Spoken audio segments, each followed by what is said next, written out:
tous, aujourd'hui on se retrouve pour un tutoriel comme d'habitude. Aujourd'hui ça va être axé sur le contouring, hein, cette fameuse tendance que tout le monde veut tester. Pour celles qui ne connaissent pas, c'est donc une technique de maquillage où on joue avec les ombres et les lumières pour mettre en avant ses atouts et justement camoufler ses défauts. Alors bon, je vous préviens, pour moi ça reste un contouring hyper naturel, hein, ça va pas être ce qu'on peut voir des fois comme Kim Kardashian, tout ça. Moi mon but c'était pas de transformer mon visage, c'était juste de lui donner, de mettre en avant ses atouts, d'affiner un petit peu les joues, c'est surtout ça que je travaille en général. Et le reste ça reste un teint relativement classique, hein. Je vais vous laisser voir la vidéo pour me dire ce que vous en pensez, on se retrouve juste après. Alors bien sûr, avant de commencer le maquillage, j'ai bien mis un sérum, une crème hydratante et un contour des yeux. Ça permet vraiment de préparer au maquillage pour que ensuite le maquillage soit plus joli, surtout le teint, parce que si on a une peau sèche, ça va marquer la peau si on met tout de suite le maquillage, alors que si vous hydratez avant, elle est bien prête et le rendu sera beaucoup plus joli. Pareil, si on a une peau grasse, il faut bien la nettoyer avant de la maquiller pour éliminer les impuretés, pour que le côté brillance soit aussi atténué, pour que voilà, toujours le fond de teint et les produits de maquillage qu'on mettra après ressortent plus joliment.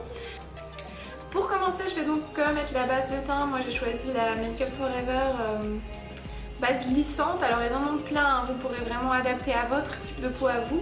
Moi j'ai pris la lissante parce que j'ai une peau à tendance grasse, donc elle matifie bien, elle lisse les pores, comme j'ai les pores aussi assez apparents. Mais vous pourrez choisir selon votre type de peau. Il y a des hydratantes, il y a des nourrissantes. Il y en a aussi qui donnent de l'éclat, j'en ai vu 3 selon les types de peau. Bref, si ça vous intéresse d'avoir plus de détails là-dessus, dites-le moi en commentaire. Je vous ferai une vidéo spécifique base de teint. En même temps, ça va fixer votre fond de teint qui va tenir 2 fois plus longtemps grâce à elle. Et ça protège la peau, hein, puisque souvent on a tendance à mettre sa crème hydratante et on enchaîne direct avec le fond de teint, mais c'est pas très bien à faire puisque du coup le fond de teint rentre dans la peau avec la crème. Or si vous mettez cette base entre les deux, il y a une barrière et rien ne sera en contact. C'est hyper agréable à appliquer, on sent tout de suite la peau plus douce, hein, quand on a mis la base.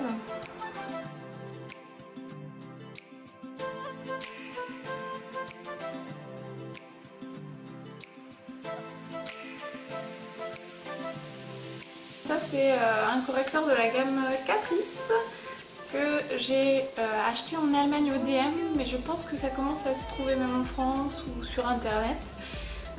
Je l'ai déjà pas mal utilisé, donc le vert qui est là, ce que j'utilise donc comme base sur les rougeurs, puisque le vert annule le rouge.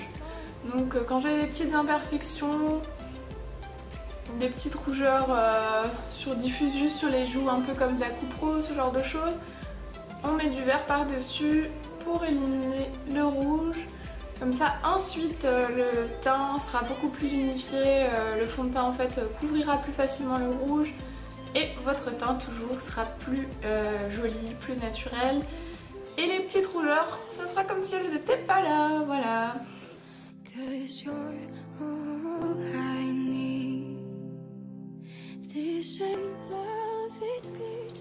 Ensuite je vais aussi utiliser le orangé juste à côté.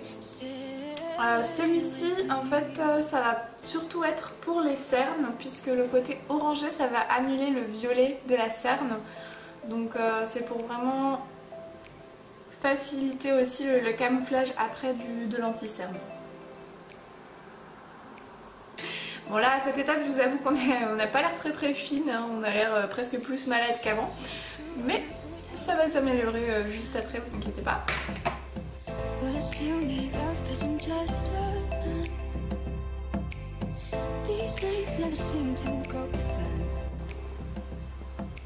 Donc j'utilise en ce moment pour l'hiver le Matte Velvet qui camoufle un petit peu plus donc que ma bébé crème habituelle, parce qu'avec l'hiver qui arrive la peau s'affine, j'ai plus d'imperfections qui ressortent, donc pour bien les camoufler, le Matte Velvet est un bon allié. Je vous précise d'ailleurs que les fonds de teint que moi je conseille sont donc pour des peaux mixtes à grasse, pas pour des peaux sèches, parce que c'est des choses vraiment qui marqueraient trop les peaux sèches.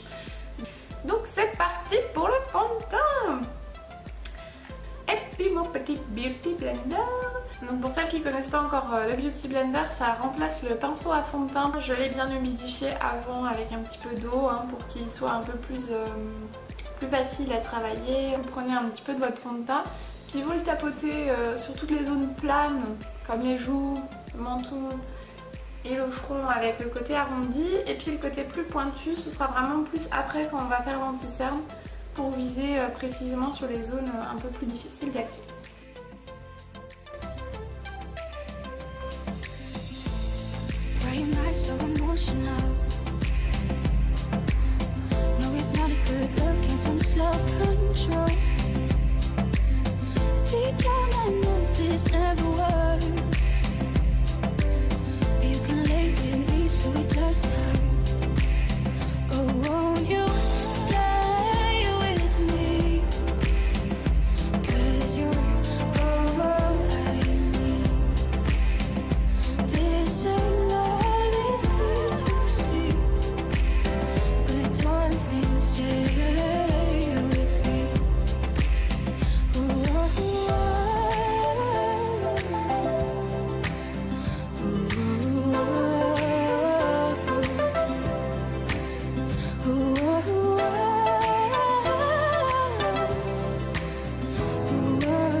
Donc c'est un duo, vous avez le côté clair ici que vous auriez pu utiliser là où moi j'ai mis mon anti-cerne. Moi je préfère le faire avec mon Urban Decay parce qu'il est plus fluide, il marque un peu moins.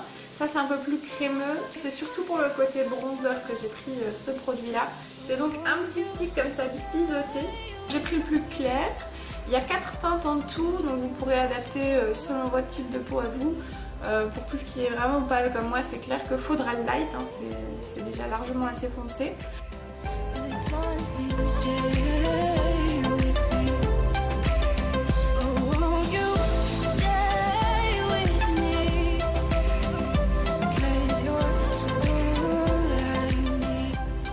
Vous voyez que c'est plus, je le fais un peu plus épais à la base et de plus en plus léger vers le bout.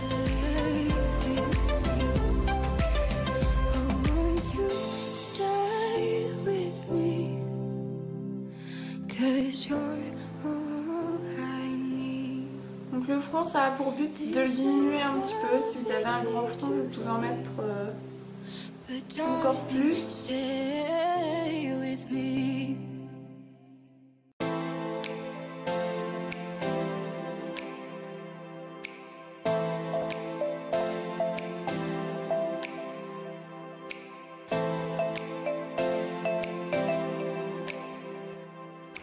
Alors le nez, moi je ne vais pas le travailler, je trouve que c'est ce qui fait le moins naturel et bon, mon nez, j'ai l'impression que ça va, il n'est pas trop gros ni trop petit. Mais pour celles qui ont vraiment envie d'améliorer un nez un peu trop grand, il faudra légèrement insister ici et éclaircir au centre. Voilà.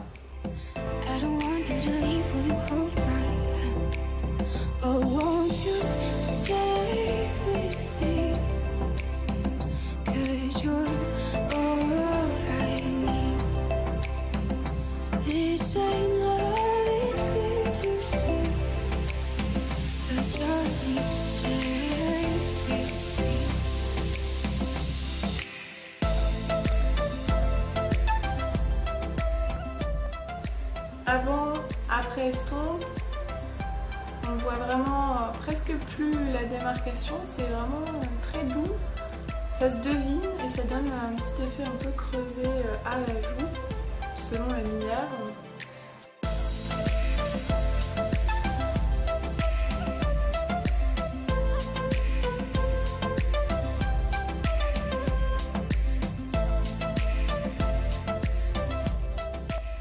Je la mets partout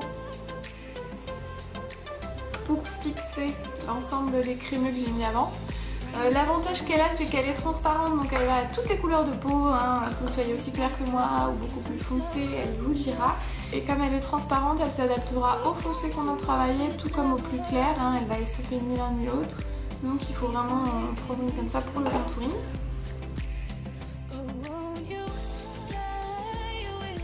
à le bronzer, l'enluminateur et le blush. En premier, je vais placer mon bronzer par-dessus le foncé que j'ai travaillé avant. C'est pour un tout petit peu encore intensifier mon contouring.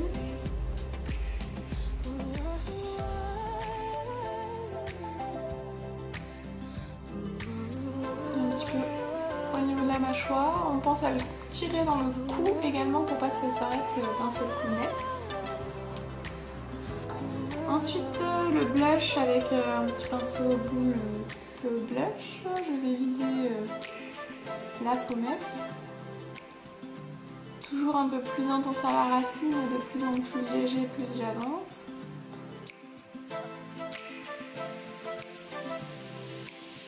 Toujours mon pinceau 57 Sephora pour placer l'enluminateur par-dessus le blush. Ça va vraiment illuminer les yeux.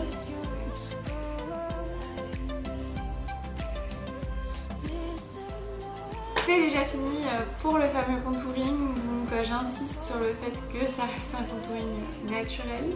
J'espère que ça va vous plaire, que ça va vous donner envie d'essayer parce que vraiment c'est quand même une technique super sympa quand on garde un juste milieu. Dites-moi ce que vous en avez pensé, si ça correspond au contouring que vous avez en tête ou si pour vous il manque quelque chose, hein, je suis prête à tout entendre. Et bien sûr, si vous voulez aussi voir le maquillage des yeux que je porte là, que j'ai fait juste après le contouring, je vous laisserai voir le petit lien en fin de vidéo pour le tutoriel de mes yeux. En attendant, je vous souhaite une bonne journée, une bonne soirée ou une bonne semaine. Je ne sais pas où vous en êtes dans ce visionnage, mais moi je vous dis à la prochaine. Salut!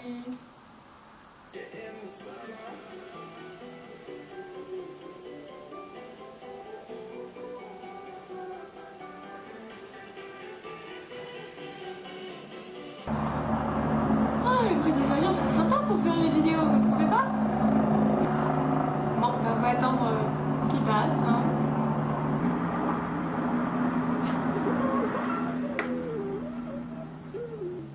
Ah, je crois qu'il est parti, c'est bon.